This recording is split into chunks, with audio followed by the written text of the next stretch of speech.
Estamos en Cadena Nacional, estamos además con uno de los temas que seguramente a usted, a mí, la verdad nos sorprende, nos asusta, la verdad, podría decir que nos asusta cuando vemos las imágenes a lo mejor de jóvenes tirando molotov en los liceos emblemáticos. ¿Qué es lo que pasa ahí? ¿Qué es lo que está pasando? Le queremos dar una imagen un poco más profunda y mucho más allá, la verdad, que lo que tiene que ver con la seguridad y solamente el tema que uno podría decir, algunos derechamente le puede decir delictual, malas conductas, en fin. Para eso estamos con el psicólogo Jorge Varela, él es de la Universidad del Desarrollo, un instituto además que se acaba de crear. ¿Cómo se llama? Bienvenido. ¿Cómo Muchas gracias. Instituto de Bienestar Socioemocional. Lo acabamos de inaugurar el día de hoy. Acaban de inaugurarlo el día de hoy. Y además, Jorge, tú eres integrante del Consejo Asesor de Convivencia Escolar y No Violencia del Ministerio de Educación. Efectivamente. Quiero partir hablando del tema que ha sido los temas de los últimos, bueno, la verdad que años con respecto al tema de la violencia que hemos visto en los liceos emblemáticos, pero en los últimos días lo que ha llamado la atención es supuestamente el no uso que se le está dando a esta ley que existe, que se llama Ley de Aula Segura. Veamos una de las declaraciones que fue dada aquí en días contados, en los cuales, digamos, nos explicaba su ex rector de Limba que supuestamente habría recibido una instrucción por parte de la municipalidad de no utilizar aula segura, sino que la verdad que utilizar los manuales de convivencia. Eso habría sido lo que detonó una cantidad de dimes y diretes, etcétera y etcétera. No sé si tenemos la cuña ahí. Por ejemplo, violencia en el recreo, porque además violencia en el recreo, después porque esto partió, pausa y después violencia de nuevo, molotov al lado del recinto militar, en fin. Tú no puedes pedir el auxilio de la fuerza pública. Yo sé que hay protocolos para la entrada de carabineros, pero tú eres la autoridad en ese lugar. No, sí, los directores están facultados, pero desde la alcaldía llegó la orden cuando se asumió esta nueva administración que aula segura no era aplicable en la Municipalidad de Santiago. Ya, que eso es complicado, porque esa es una ley vigente de la República. Ahora, los carabineros tienen todo el derecho de entrar si es que ellos ven que los están agrediendo. Eso es con o sin autorización del director. Pero es evidente que es más fuerte el llamado si es que llama al rector y dice necesito el auxilio de la fuerza pública. Tú dices que el municipio pasó el recado. En el municipio, que encabeza Iracy Hasler y cuyo director de educación es Rodrigo Rocco. Esas son las personas que dicen los rectores no tienen que hacer valer el aula segura, que actúe carabineros por sí y ante sí. ¿Eso es? No sé si lo es con carabineros, pero nosotros no podíamos. Ya. Esta declaración desató un sinfín de declaraciones, pero quiero que me expliques, tú eres psicólogo, tú además trabajaste algo en el tema de aula segura o la ley de aula segura. Cuéntanos un poco cuál fue tu experiencia. Sí, efectivamente, yo investigo en esto hace muchos años y cuando se discutió en el Parlamento aula segura, junto con varios otros investigadores de distintas universidades, nos invitaron al Congreso a exponer nuestra opinión respecto de la ley. En ese entonces, lo que yo propuse, o más bien mi planteamiento era: entendamos bien que los alcances de esta ley quizás no logren modificar una conducta que puede estar instalada en un contexto escolar y validada por otro tipo de variables y que quizás estamos tratando de tapar el sol con un dedo. ¿Por qué? Porque las expulsiones, que es uno de los atributos de aula segura, a veces logran simplemente descomprimir problemas de convivencia en el corto plazo, pero cuando yo monitoreo esa comunidad escolar en el mediano y largo plazo, y si está validada por el contexto, los compañeros de curso, familias o el grupo, esos comportamientos tienden a reaparecer con el tiempo. Por lo tanto, no modificas básicamente la raíz del problema, simplemente con la expulsión de un estudiante.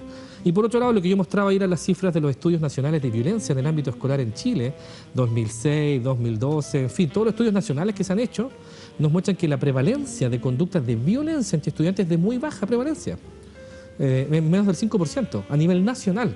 ¿Cómo? A ver, espérate. ¿Aula Segura qué año fue? ¿Qué año 2018. Fue? Ya, en 2018 ustedes fueron al Congreso a decir que ¿qué es lo que faculta a Aula Segura que no faculte el manual de convivencia escolar? El principio más importante es que facilita, de alguna manera, no es la expulsión, porque en estricto rigor no se puede expulsar a un estudiante de un colegio, pero facilita atribuciones a los directivos para básicamente invitar a ese estudiante que forme parte de otra comunidad escolar. O sea, sacarlo del colegio. Sí, sacarlo del colegio. Algo que a uno le parecería, aquí estamos viendo marchas, la verdad, pero algo que después uno, viendo las imágenes de violencia, uno le parecía como obvio que ese joven no puede volver al colegio, ¿no? Sí, no. ¿Por qué? Porque en el fondo efectivamente es correcto que cuando un estudiante tiene una conducta de violencia, que sería, por ejemplo, portar un arma, tirar una bomba, efectivamente, yo me tengo que ser responsable de ese comportamiento. Lo que pasa con las expulsiones, que la discusión que hay en la literatura en psicología y en educación es, si no logramos generar una modificación de esa conducta, el problema básicamente se lo estamos pasando a otro. Porque cuando tú expulsas a un estudiante, también el Estado o todos tenemos que asegurar la educación a ese estudiante. Entonces, básicamente es llevarlo a un contexto, trasladarlo de un contexto a otro. Entonces, lo que yo transmitía ahí era, ojo, estamos pasando el problema a otro. ¿Quién es ese otro? Y si ese otro es la calle, básicamente lo estamos transformando en un problema público, entonces, que tiene que ver con cuando uno estudia delincuencia juvenil, por ejemplo, jóvenes que participan en conductas de delito a temprana edad son jóvenes que desertaron tempranamente del sistema escolar, en su gran mayoría. Ya. Ahora, cuando estamos hablando de aula segura puntualmente o de las imágenes que vemos en general de los overoles blancos, etcétera, etcétera, de limba, o sea, estas imágenes de Molotov y todo eso, ¿pasa en todo Chile? ¿Es generalizado? ¿Qué es lo que pasa? Las cifras que manejamos nosotros, lo que yo he visto en los estudios en Chile, que no es algo que esté generalizado en todos los colegios, que es distinto a lo que pasó al retorno de la pandemia, donde hubo distintos problemas de violencia, de agresión y de convivencia en distintos actores del sistema escolar en todo Chile, que fueron situaciones más o menos circunscritas y que se fueron regularizando con el tiempo, a lo que vemos en estos establecimientos del país, que no son todos los de la comuna tampoco, y por ende tampoco son todos los del país. Lo cual es importante en el juicio, sin evitando la estigmatización de estos estudiantes, que también nos corresponde hacer eso, pero por otro lado, no es que sea un fenómeno que esté pasando en todo el país. Yo creo que eso necesitamos tener antecedentes más cualitativos de por qué se está dando en estos espacios escolares y no en otros. Ya, pero ¿por qué pasa en los liceos emblemáticos la situación? ¿Cuántos son los liceos emblemáticos? ¿En cuántos pasa? A ver, la hipótesis que tengo yo, porque yo no trabajo en la municipalidad ni en esos colegios, por lo tanto hay mucha información que uno no maneja de primera persona, y lo que tú mostraste del director creo que es un actor muy relevante porque él puede hablar en propiedad, en primera persona. La información que manejamos públicamente, efectivamente, que hipotéticamente hay estudiantes que participan o que desarrollan conductas muy violentas. ¿Por qué hipotéticamente? Porque algunos cubren su identidad. Entonces es posible pensar también que no necesariamente todos sean estudiantes. Sí. De hecho, los que tomaron detenidos hace 1 o 2 semanas atrás, había uno que ni siquiera era del colegio, habían 2 que eran adultos, lo cual te habla de otro problema de seguridad. ¿Por qué adultos que no son del colegio ingresan a este colegio? Entonces, eso a mi juicio lo que nos va a ayudar a entender cuál es el problema, es a precisar muy bien quiénes son estos jóvenes. Otro elemento que yo mencionaba el otro día en la radio cuando conversamos, me encantaría conversar con las familias de estos estudiantes. Porque lo que yo entiendo, por ejemplo, en el Nacional, yo escuchaba a un papá del liceo de aplicación, creo que él trataba de organizar a estos apoderados para que la municipalidad interviniera en lo que estaba pasando, pero no representaban a todos los apoderados. Yo entiendo que hay fracciones de apoderados que encuentran que los estudiantes están cansados de lo que está pasando con sus colegios. Claro, bueno, ya les han dicho muchas veces vamos a mejorar las cosas y esto no pasa nada. Y por lo tanto, mi hipótesis es que ellos validan como una manera de expresión válida de la política el utilizar la fuerza, la violencia en este caso como una expresión política. Me gustaría saber si eso es tan así o no, o ellos no se enteran lo que está pasando y sus hijos llegan al colegio, se cambian de ropa y hacen esto. Entonces, a mi juicio eso hay que precisar muy bien eso. Por eso lo que dijeron que querían un fiscal especializado, yo lo veo con buenos ojos. ¿Por qué? Porque creo que es una autoridad pública frente a un problema, a mi juicio, que sí es de seguridad ciudadana, porque un alumno portando un arma, por definición, no es un conflicto. Es un problema de violencia y que requiere un enfoque de seguridad ciudadana. ¿Qué quiere decir eso? Policiamiento, inteligencia policial, información policial, y la Fiscalía, a mi juicio, debería tener las herramientas teóricas y metodológicas para precisar lo que estamos viendo. Los colegios hoy día están cansados de eso, los profesores están con altos niveles de licencia médica, en Chile en general, pero en estos colegios yo entiendo que es mucho más crítico y además tienen mucho susto. ¿Por qué? Yo hoy día escuchaba a uno de estos directores también que decía, me rociaron con benzina. Claro. Bastaba con que cualquiera se le hubiese ocurrido prender un encendedor y me queman vivo. Lógico. Por lo tanto, si yo estoy a los pies de ese directivo, tendría el mismo grado de temor, la misma sensación de temor. Por lo tanto, el qué está pasando, yo creo que necesitamos agentes especialistas del Estado, ¿cierto?, del municipio o de las policías, que nos digan efectivamente quiénes son los que están de esto. ¿Hay apoyo de adultos de afuera? El director del INPE creo que decía también que él encontraba, o él pensaba que habían adultos que estaban ayudando a algún grado de organización fuera del colegio. ¿Ya eso es correcto o no es correcto? ¿Es verdad o no es verdad? Las policías deberían saber eso. El tema de aula segura, ¿no te parece? O las expulsiones express, por decirlo de alguna manera. ¿Crees que colaboran o no tienen nada que ver o no ayudan en nada? ¿Descomprimen en el corto plazo? Podrían descomprimir en el corto plazo. Sin embargo, si es que la raíz del problema responde a otra cosa, a una cultura que valide este tipo de comportamientos, puede ser que ese comportamiento en 2 meses más sea reemplazado por otro estudiante. Por eso lo que decimos en esto, entendamos muy bien qué explica este problema. Si son 2 o 3 estudiantes que tienen conductas muy violentas, lo que hay que hacer ahí es trabajar focalizadamente con ellos. Si ya no queda otra más que expulsarlo, ok, esa expulsión, insisto, no modifica su conducta. Necesitamos entonces que otro actor del sistema nos ayude a trabajar con ese adolescente y su familia para modificar su conducta, porque la vas a trasladar a otro lado. Va a ir a otro espacio público de Andrea Moletto, entonces. Va a ir a otro espacio, a otra comunidad escolar a replicar ese comportamiento. Entonces es como que escondemos el problema o le pasamos el problema a otro. Entonces, para este colegio lo puede descomprimir, sí, pero ojo, si eso está muy validado en el grupo, va a ser reemplazado por otros, rápidamente. Ahora, ¿hay algo también que relacione, por ejemplo, estas situaciones de violencia que tú dices que son pocas, que son escasas, que son lejanamente en todo Chile, que no tienen nada que ver, con el tema de, por ejemplo, la deserción escolar? ¿Tiene algo que ver? ¿No tiene nada que ver? ¿Cómo llegaste tú al tema de Aula Segura viniendo de la psicología, que no tiene nada que ver? Claro. A ver, la deserción escolar es un fenómeno complejo, multicausal, que no es negro y blanco, es un proceso. Un alumno no deserta de un día para otro. Y hay distintas razones por las cuales los alumnos desertan del sistema escolar. Históricamente, en su mayoría, en la transición de octavo a primero medio, y ahora, post pandemia, estamos todos preocupados porque esa cifra se incrementó y está en niveles más tempranos del sistema escolar. Y por distintas razones. Una posibilidad que hemos visto en estudios que hacíamos hace muchos años atrás, por qué los alumnos no están en el sistema escolar, se relaciona con problemas de violencia, ya sea como víctimas o victimarios. ¿Ya? Víctimas son estudiantes que tienen susto de ir al sistema escolar y que eventualmente, a raíz de ese temor, por ser agredidos o no, pueden decidir dejar de ir a ese colegio. Sin embargo, muchas veces esos estudiantes son básicamente movilizados a otro colegio. A nivel de agresores, estudiantes que tienen conductas muy problemáticas, muy violentas, se correlaciona a veces con conductas de violencia o delincuencia juvenil y son jóvenes que rápidamente desertan del sistema. Los que vemos, por ejemplo, en los temas del Sename, sí, o de responsabilidad penal adolescente, si uno sigue la trayectoria de esos chicos, en general desertan del sistema escolar tempranamente. Entonces el sistema ya los ve, no nos ve a tiempo. Entonces por eso se relaciona como una conducta de violencia, o más bien como una causa o consecuencia, una variable que se relaciona con la deserción escolar, las conductas de violencia en el contexto escolar. Ahora, cuando uno piensa en una expulsión en un liceo emblemático que supuestamente tienen otros estándares, otros estándares en términos educativos, digamos, decir, uno pensaría que no necesariamente son niños o niñas o adolescentes que están en riesgo social. Uno no dice a lo mejor esa deserción necesariamente se va a transformar en algo problemático, o igual sí, da lo mismo. Es una súper buena pregunta.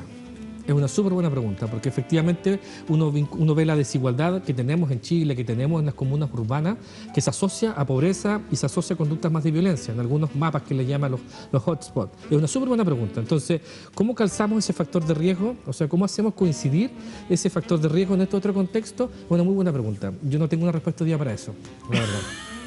No sé. Me encantaría tener más antecedentes cualitativos de estos grupos de estudiantes. Por eso yo creo que conversar con la familia de estos estudiantes creo que es clave. Porque un estudiante que tiene una molotov no creo que no quede pasado encima. Y ese estudiante llega a su casa. Me encantaría saber y conversar con esa familia. Y si es así, me gustaría discutir cómo, en un contexto que hemos construido hoy día democrático, donde todos tienen la posibilidad de expresar su opinión, esa sería una manera válida, porque es como lo contrario a lo que buscamos. Y lo que yo entiendo de la apuesta del ministerio, cuando decía el director hay una salida pedagógica, lo que yo entiendo, y que lo decía también el gobierno anterior en todo caso, las sanciones tienen que ser formativas. ¿Por qué? Porque lo que necesitamos entender es que nosotros queremos modificar una conducta. La sanción más extrema no siempre modifica las conductas. Hay un montón de otras estrategias que nos ayudan a modificar las conductas. Ya, pero ¿cuál estrategia que no ha dado ningún resultado? A mi juicio, en este caso de violencia extrema, lo más promisorio es lo que se llama justicia restaurativa. ¿Qué es la justicia restaurativa? Cuando yo reparo el daño con mi comunidad. Pero ¿Cómo sería? Por ejemplo, yo monto un programa de justicia restaurativa en estos colegios en donde primero hay que reconocer que lo que yo hice fue una transgresión de una norma y de un acuerdo de convivencia de todos los miembros de esta comunidad. Cuando yo hago ese reconocimiento, hay un espacio, en vez de una sanción, expulsarme, ¿cierto? O pagar las penas del infierno, yo voy a reparar lo que hice. Como por ejemplo, yo voy a conseguir recursos y voy a pintar el colegio de nuevo. Y voy a organizar un grupo de jóvenes para que entre todos pintemos el colegio. Restauro, lo que hay que pensar, la metáfora ahí es que tú atacaste a tu comunidad. ¿Cómo restauras el daño con tu comunidad? Eso yo creo que lo he visto lo más promisorio es justicia juvenil. Ahora, el problema que puede haber acá es que quizá un adolescente que está tirando una bomba diga, yo no encuentro que esto sea ninguna transgresión. Esto no es un problema. Entonces ahí No sé si cabe Aula Segura o no, pero entonces la justicia es la que tiene que operar. Entonces. Claro, pero ¿qué hace como que al director que lo rociaron de benzina, el joven que roció de benzina a un director o una directora? Da lo mismo. O sea, evidentemente eso es... Sí, indudable. Buen punto. Hay que aclarar ahí que cuando uno plantea la gestión pedagógica de los conflictos no quiere decir que no existan las sanciones. Y a veces los psicólogos no nos expresamos bien cuando pensamos que tienen que ser otro tipo de intervenciones. No, los adolescentes necesitan estructura. Y hay momentos cuando hay una transgresión importante que tiene que haber una sanción. El punto es que la sanción por la sanción, si no tiene sentido, si no logramos que se modifique esa conducta, no nos sirve mucho esa sanción. Eso yo creo que hay que reflexionar de fondo, pero sí hay que dar un mensaje claro. Oye, acá este espacio, esto no se tolera. Y no solamente en violencia, en los programas, por ejemplo, más exitosos de acoso escolar en el mundo, los famosos bullying, el currículum oculto de esos programas es instalar lo que se llama una intolerancia al abuso. El acoso escolar es un tipo de agresión que se caracteriza por el abuso. El más grande le pega al más chico, hay una dinámica de abuso. ¿Dónde hay menos abuso? En salas de clase, en colegios en donde hay una cultura que no tolera el abuso. El mismo grupo no lo tolera, lo encuentra desadaptativo, lo encuentra poco funcional y dice, oye, pero ¿por qué le estáis pegando al más chico? Sí, ¿pero qué es lo que te pasa? El mismo grupo lo modifica, lo cual es súper interesante curricularmente. En los hechos de violencia, hipotéticamente es tan distinta la intervención. Ahora, yo diría honestamente que es súper atípico lo que estamos viendo hoy día en estos liceos emblemáticos, esta expresión de violencia. Yo no lo conozco en otros contextos internacionales de lo que estudiamos sobre esto. No lo he visto en otras partes, donde se juntan estos atributos. Porque no son estudiantes que están excluidos, no son estudiantes, ¿cierto?, que no tengan las habilidades académicas, porque son colegios exigentes habitualmente. Por lo tanto, llama la atención en ese sentido como un atributo, casi como un caso de estudio. Entonces, yo creo que muchos días estamos viendo, estamos entendiendo cada vez más qué es lo que explica este comportamiento. Y es tal vez también como de alguna manera, lo que tú dices, ¿no?, como una herramienta. No estoy de acuerdo con lo que estoy diciendo que para poder, en el fondo, poder entender, es como una herramienta de lucha social, a lo mejor. Lo que yo escucho a algunas personas que lo plantean como el sistema escolar público en particular ha sido tan desigual y lo que haya maltratado tanto a sus integrantes y que nunca han sido escuchados, y que por lo tanto esta expresión violenta es una manera válida en el fondo de expresar en el fondo un malestar. Yo tampoco estoy de acuerdo con eso porque hoy día tenemos otros canales para hacerlo y en general la violencia genera más violencia. Claro, pero la violencia como digamos, como agente político, como agente de cambio, nos guste o no nos guste, existe. Sí, indudablemente. O sea, existe, digamos. Sí. No quiero comparar una cosa con la otra, pero la CAM existe. La CAM quiere hacer un cambio, digamos, va a ser una lucha, digamos, que es violenta. Y hasta el día de hoy lo declara que es así, exactamente. O sea, y así un suma y sigue, digamos. El problema es que cuando lo ponemos en un contexto escolar, es mucho más complejo, porque es ese espacio donde queremos formar ciudadanía, donde queremos formar sujetos de derechos, donde vamos formando futuros adultos.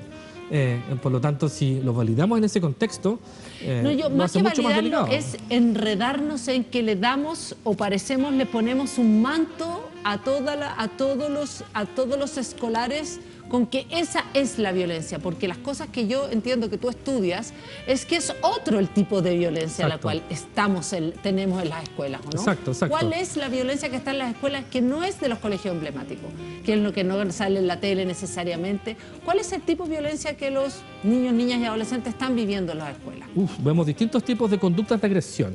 La agresión es el constructo que engloba todo este tipo de comportamiento. La agresión es una conducta natural, humana, adaptativa incluso, y para algunos podría ser hasta funcional, como especie, en comparación con otras razas.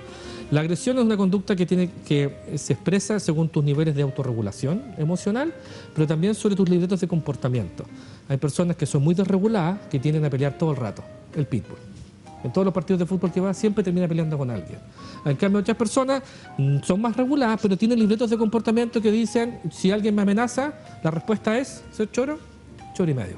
Y tienen un libreto que valida ciertas conductas de violencia y en su cabeza está, frente a cualquier estímulo, yo le retiro este libreto de comportamiento y me dice cómo me debo comportar y van a ser siempre, o van a ser más o menos agresivos. Hay distintos subtipos de conductas agresivas. Una es el acoso escolar o el famoso bullying, que es un subtipo de agresión caracterizado por el abuso, el maltrato sistemático, cuando hay un grupo que está maltratando a otro y lo molesta. Habitualmente está entre séptimo y octavo básico, la mayor prevalencia de ese comportamiento, entre hombres y mujeres.